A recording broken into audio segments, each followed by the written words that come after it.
বন্যা এলেই ডুবে যাচ্ছে রেল লাইন, বন্ধ হয়ে যাচ্ছে ট্রেন চলাচল। ৭০ কিলোমিটার রেল লাইন বন্যায় ক্ষতিগ্রস্ত হয়েছে। চট্টগ্রাম কক্সবাজার রেলপথের বিভিন্ন অংশ পানির নিচে চলে যায়। যদি পরিকল্পনা না বদলায় তাহলে শুধু রেল লাইন নয়, প্রতিবার ভেসে যাবে আমাদের হাজার হাজার কোটি টাকার বিনিয়োগও।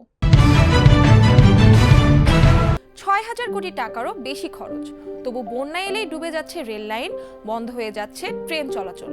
কিন্তু সমস্যা কি শুধু বন্যা, নাকি আমাদের পরিকল্পনাতেই বড় ভুল রয়ে গেছে? জলবায়ু পরিবর্তনের কারণে বাংলাদেশে এখন আগের চেয়ে অনেক বেশি অস্বাভাবিক বৃষ্টি ও আকস্মিক বন্যা হচ্ছে। কিন্তু আমাদের অনেক রেল লাইন এখনো তৈরি বা সংস্কার করা হচ্ছে পুরনো আবহাওয়ার হিসাব ধরেই। ফলে হাজার হাজার কোটি টাকা ব্যয়ের পরও একই সমস্যা বারবার ফিরে আসছে। বাংলাদেশে বর্তমানে ৩,৪০০ কিলোমিটারের বেশি রেল লাইন রয়েছে। প্রতিদিন এই নেটওয়ার্কে চলাচল করেন লাখ লাখ যাত্রী।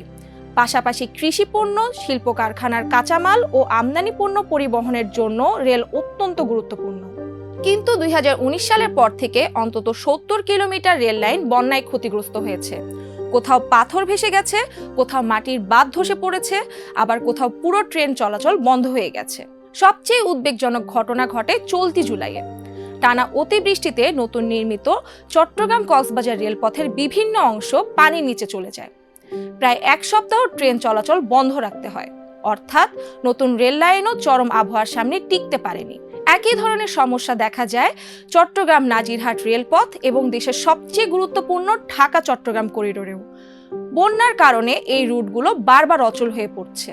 বিশেষজ্ঞরা বলছেন, রেল লাইনের ওপর মাত্র ৬ ইঞ্চি পানি উঠে গেলেই ট্রেন চালানো ঝুঁকিপূর্ণ হয়ে যায়। কারণ পানি লাইনের নিচের পাথর সরিয়ে দেয়, মাটির বাঁধ দুর্বল করে ফেলে এবং দুর্ঘটনার আশঙ্কা বেড়ে যায়। এখন প্রশ্ন হলো, এই সমস্যা সমাধানে সরকার কি করছে? এখানেই দেখা যাচ্ছে বড় বৈপরীত্য। এশীয় উন্নয়ন ব্যাংকের অর্থায়নে সিলেট ছাতক রেলপথ সংস্কার প্রকল্পে শুধু মেরামত নয়, ৩৪ কিলোমিটার রেল লাইন প্রায় ২ ফুট উঁচু করা হচ্ছে। পাশাপাশি ড্রেনেজ, বাঁধ এবং ব্রিজ কালভার্টও জলবায়ু পরিবর্তনের ঝুঁকি বিবেচনা করে উন্নত করা হচ্ছে। কিন্তু সরকারের নিজস্ব অর্থায়নে চলমান প্রায় ৩,৮২০ কোটি টাকার দুটি বড় প্রকল্পে রেল লাইন উঁচু করার কোনো পরিকল্পনাই নেই। সেখানে মূলত ক্ষতিগ্রস্ত বাঁধ মেরামত, পাথর বদলানো, ড্রেন পরিষ্কার করা এবং পুরানো অবকাঠামো আগের অবস্থায় ফিরিয়ে আনার কাজই করা হচ্ছে। অর্থাৎ একদিকে ভবিষ্যতের বন্যার কথা ভেবে পরিকল্পনা করা হচ্ছে, অন্যদিকে আবার অতীতের ডিজাইনই ফিরিয়ে আনা হচ্ছে।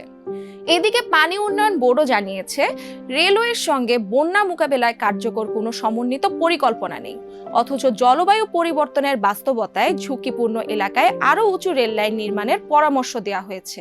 রেলওয়ে অবশ্য ভবিষ্যতে বন্যার জন্য জরুরি নির্মাণ সামগ্রী মজুত রাখার পরিকল্পনা করছে, যাতে ক্ষতি হলে দ্রুত মেরামত করা যায়। তবে বিশেষজ্ঞদের মতে এতে মূল সমস্যার সমাধান হবে না, কারণ বারবার ভেঙে যাওয়া রেল লাইন শুধু দ্রুত মেরামত করলেই হবে না, সেগুলোকে টেকসই করাও জরুরি।